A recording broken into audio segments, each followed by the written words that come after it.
Hello team. மார்க்கெட்டில் இன்றைக்கி நம்ம ஃபாலோ பண்ணிட்டு இருக்க பங்குகளில் வந்த ரொம்ப இம்பார்ட்டன்ட் நியூஸ் பற்றி தான் நம்ம டீட்டெயில் அனலைசிஸ் பண்ண போகிறோம். வீடியோவை ஃபுல்லாக பாருங்கள். இந்த வீடியோ உங்களுக்கு பயனுள்ளதாக இருக்குன்னு தோணுச்சுன்னா மறக்காமல் லைக் பண்ணிக்கோங்க. மணப்புரம் ஃபினான்ஸ் பற்றி இன்னும் நம்ம கவலைப்பட தேவையில்லைங்க. மணப்புரம் ஃபினான்ஸில் கிட்டத்தட்ட போன அக்டோபர் தாண்டி பெரிய ஒரு இறக்கம் அப்படிங்கிறது வந்துச்சு. அந்த ஜோனில் தான் நம்ம ஃபோக்கஸ் பண்ணியிருந்தோம். நம்ம ஃபோக்கஸ் பண்ணும்போதே பேசியிருந்தோம், இவங்க கோல்டு லோன் பிஸ்னஸை வந்துட்டு டெம்பரவரியாக வந்துட்டு பிளாக் பண்ணியிருக்காங்க அப்படின்ட்டு. இது கண்டிப்பாக லாங் டைம் இஷ்யூவாக இருக்காது அப்படிங்கிறத நம்பி தான் நம்ம இதில் நல்ல ஒரு ஸ்டேக் அக்வயர் பண்ணோம். அங்கேருந்து நம்ம நினச்ச மாதிரி நல்ல ஒரு மொமெண்டம் ஸ்டாக் கொடுத்துருந்தாலும் ஒரு சின்ன பயம் அப்படிங்கிறது இருந்துச்சு. ஸோ அந்த பயத்தில் வந்துட்டு லாஸ்ட்டாக பார்த்திங்க அப்படின்னா ஸ்டாக்கோட ப்ரைஸ் வந்துட்டு 168 வரைக்கும் கூட வந்துச்சு. நம்ம ஒன்றும் பயப்படாமல் அந்த இடத்துல அப்படியே ஹோல்டு தான் பண்ணியிருந்தோம். திரும்பவும் அந்த இடத்துல ஒரு வாய்ப்பு வந்துச்சு. மிஸ் பண்ணவங்க வந்துட்டு அந்த இடத்துல இன்வெஸ்ட் பண்ணுங்கள் அப்படின்னு நம்ம ரீசெண்டாக ஓப்பன் பண்ண கேஷ் அகாடமி சேனலில் கூட டிஸ்கஸ் பண்ணியிருந்தோம். நீங்கள் கண்டிப்பாக அந்த இடத்துல அக்குமுலேட் பண்ணியிருப்பீங்கன்னு நினைக்கிறேன். இப்போ பார்த்தீங்க அப்படின்னா இந்த பெயின் கேபிட்டல் நியூஸ் வந்ததுக்கு பிறகு ஸ்டாக்கோட பர்ஃபார்மன்ஸ் வந்துட்டு ரொம்ப ஹியூஜாக இம்ப்ரூவ் ஆகிருக்கு. ஏன்னா நேற்றுக்கான மார்க்கெட்டில் பார்த்தாலே அந்த மொமெண்டம் நீங்கள் பார்த்துருக்க முடியும். ஆல்மோஸ்ட் ஓப்பன் ஆனதே கேப் அப்பில் ஓப்பன் ஆகிட்டு ஓப்பன் பண்ண பிளேஸ்லேருந்து 9% கிட்டத்தட்ட நல்ல ஒரு இம்ப்ரூவ்மெண்ட் கொடுத்தாங்க. அதுக்கப்புறம் மார்க்கெட் சின்ன கரெக்ஷன் கொடுத்து நேற்று எங்கள் மார்க்கெட் வந்துட்டு 7.5% ப்ளஸில் வந்துட்டு முடிச்சிருக்காங்க. மார்க்கெட் பொறுத்தளவுக்கு இதுதான். இப்போ மணப்புரமில் நம்ம ஃபஸ்ட்டு டிஸ்கஸ் பண்ண 150 ரூபாங்கிற ஜோனில் வாங்கியிருந்தீங்க அப்படின்னா இப்போதைக்கு 60% ப்ராஃபிட்டில் இருப்பீங்க. ஏன்னா நான் வந்துட்டு 62 சம்திங்கில் வந்துட்டு இருக்கேன் ப்ராஃபிட்டில் இந்த ஸ்டாக்கில். இப்போது நம்ம சொன்ன செகண்ட் லெவல் வந்துட்டு 168 அந்த இடத்துல நீங்கள் அக்குமுலேட் பண்ணியிருந்தீங்க அப்படின்னா கரண்ட்டாக வந்துட்டு ஆல்மோஸ்ட் மோர் தென் வந்துட்டு ஒரு 40% கிட்ட வந்துட்டு நீங்கள் ப்ராஃபிட்டில் இருந்திருக்க முடியும். ஓகேங்களா?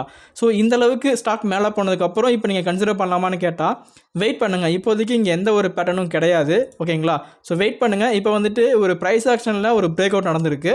அந்த பிரேக் அவுட் மேபி ரீடெஸ்ட் ஆச்சு அப்படின்னா அந்த பிரேக் அவுட்டில் கூட நம்ம கன்சிடர் பண்ணலாம். ஓகேங்களா? இப்போதைக்கு ஃப்ரெஷ்ஷான வாய்ப்புகள் எதுவுமே கிடையாது ஸ்டாக்கில். இந்த நியூஸ் முழுக்க ஆல்ரெடி இன்வெஸ்ட் பண்ணிக்கிறவங்க பயப்படாதீங்க, ஹோல்டு பண்ணுங்க அப்படிங்கிறதுக்காக தான். கண்டிப்பாக இந்த நியூஸ் உங்களுக்கு புரிஞ்சிருக்குன்னு நினைக்கிறேன். அடுத்ததாக எல்என்டி தரப்பில் பார்த்தீங்க அப்படின்னா ஆல்மோஸ்ட் வந்துட்டு ஒரு லார்ஜ் ஆர்டருக்கான அப்டேட்டை கொடுத்துருக்காங்க.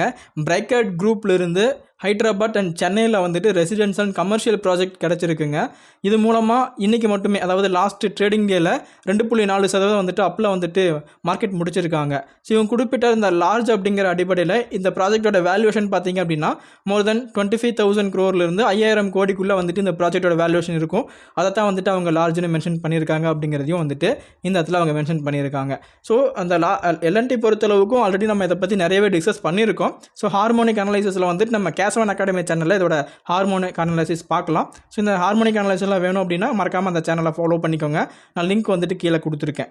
அடுத்ததாக ஹச்சிசி கம்பெனிக்கு வந்துட்டு டாடா பவர் கிட்டேருந்து ஒரு ஜாயின்ட் வெஞ்சர் கிடச்சிருக்குங்க. அது மூலமாக இன்றைக்கி ஷேரோட ப்ரைஸ் வந்துட்டு 15% வந்துட்டு அதிகமாகிருக்கு. இந்த ஜாயின்ட் வெஞ்சரோட ஒர்த்து பார்த்தீங்க அப்படின்னா ஆல்மோஸ்ட் 2,470 கோடிங்கிற மாதிரி மென்ஷன் பண்ணியிருக்காங்க. இந்த நியூஸில் நம்ம முழுக்க ஃபாலோ பண்ணுறது பார்த்தீங்கன்னா டாடா பவர் மட்டும்தான். ஏன்னா ஹச்சிசி ஷேர் பார்த்தீங்கன்னா பெரிதளவுக்கான அட்ராக்டிவான வேல்யூவேஷன் கிடையாது.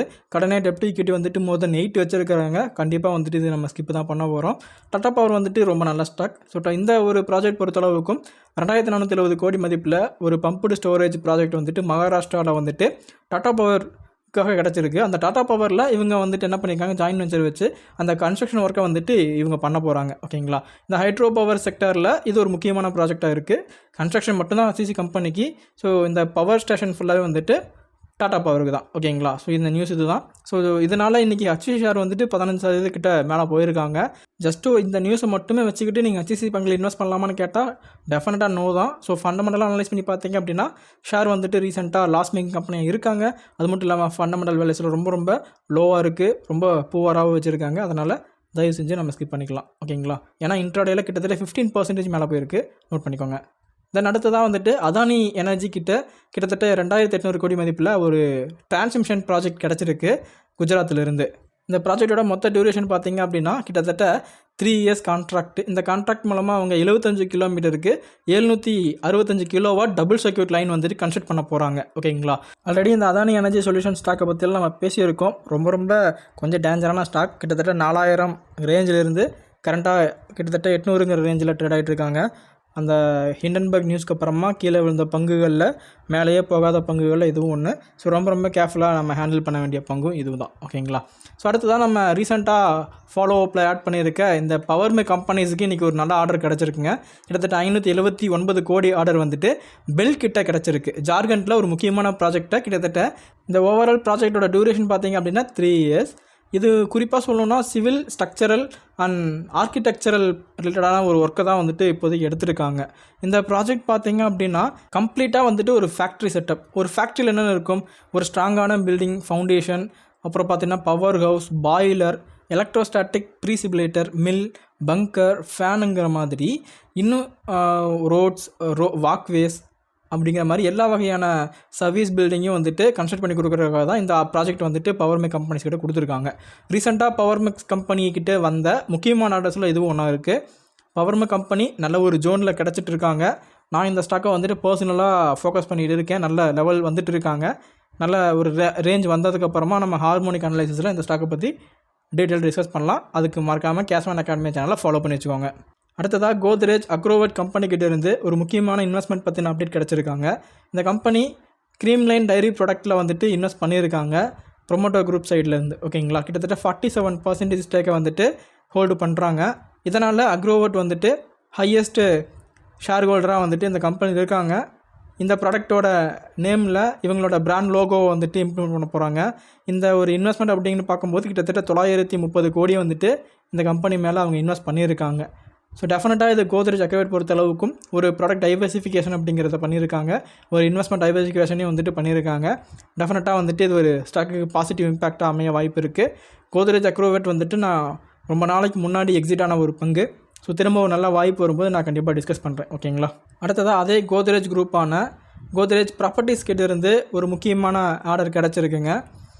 இதில் அவங்க கிட்டத்தட்ட ஒரு 10 ஏக்கர் லேண்ட் வந்துட்டு பெங்களூரில் எடுத்திருக்காங்க.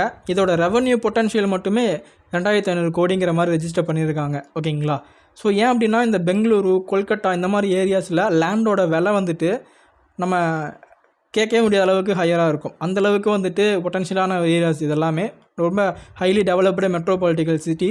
இந்த இடத்துல ஒரு ரியல் எஸ்டேட் அப்படிங்கிறது டெஃபினட்டாக ஒரு ஹை ரெவன்யூ கொடுக்க போகிற பிஸ்னஸ் தான். ஓகேங்களா, இப்போது இதில் வந்துட்டு அவங்க வேரியஸ் கான்ஃபிகரேஷன்ஸில் வந்துட்டு ரெசிடென்ஷியல் ஏரியாவை பில்டு பண்ணி செல் பண்ண போகிறதுக்கான ஐடியாவில் இருக்காங்க. இதில் பார்த்தீங்கன்னா ஹை ஸ்ட்ரீட் ரீட்டைல் அண்ட் வந்துட்டு எஸ்டாப்ளிஷ் ரெவன்யூ பொட்டன்ஷியல் பார்த்தீங்க அப்படின்னா 2500 கோடி வரைக்கும் இருக்குங்க அப்படிங்கிற மாதிரி குறிப்பிட்டிருக்காங்க. அப்ராக்சிமேட்டாக வந்துட்டு 15 lakh ஸ்கொயர் ஃபீட்டில் வந்துட்டு ஒரு சேலபிள் ஏரியாவை பில்டு பண்ணுறது தான் இவங்களோட பிளானாக இருக்குது அந்த இடத்துல. ஓகேங்களா, ஸோ டெஃபினட்டாக இது கோத்ரேஜுக்கு வந்துட்டு ஒரு பெட்டரான ஒரு இன்வெஸ்ட்மெண்ட்டாக இருக்கும். ஸ்டாக்கில் வந்துட்டு இப்போதைக்கு நல்ல ஒரு வாய்ப்பு வந்துட்டுருக்கு. பேசிக்காக பார்த்தீங்கன்னா ரியல் எஸ்டேட் பங்குகளில் வந்துட்டு ரீசெண்டாக நல்ல ஒரு இறக்கம், ரியல் எஸ்டேட் இண்டெக்ஸே வந்துட்டு ரீசெண்டாக ஒரு கரெக்ஷன் அப்படிங்கிறது நடந்திருக்கு. ஸோ டெஃபினட்டாக வந்துட்டு இந்த மாதிரி நேரங்களில் நல்ல நல்ல பங்குகளை கன்சிடர் பண்ணும்போது நமக்கு பெட்டரான ரிசல்ட் கிடைக்கும். டிஎல்எஃப் இந்த மாதிரி பங்குகள் வந்துட்டு ரீசெண்ட் நல்ல ஜோனில் இருக்கிற மாதிரி தான் ஃபீல் ஆகுது. நீங்களும் ஜஸ்ட் அனலைஸ் பண்ணிவிட்டு ட்ரை பண்ணுற மாதிரி இருந்தால் கண்டிப்பாக ட்ரை பண்ணி பாருங்கள். ஓகேங்களா, ஓகே ஃப்ரெண்ட்ஸ், இதுதான் இன்றைக்கி நான் உங்கள்கிட்ட டிஸ்கஸ் பண்ணுவோம் அந்த நியூஸஸ் எல்லாமே. டெஃபினட்டாக இது உங்களோட போர்ட்ஃபோலியோ இம்ப்ரூவ்மெண்ட்டுக்கு ஏதாச்சும் ஒரு விதத்தில் ஹெல்ப்ஃபுல்லாக இருக்கும் நம்பிக்கை எனக்கு இருக்குது. இந்த வீடியோ உங்களுக்கு பிடிச்சதான் மறக்காமல் லைக் பண்ணிக்கோங்க. மீண்டும் ஒரு இன்ட்ரெஸ்டிங்கான வீடியோவில் பார்க்கலாம். நன்றி.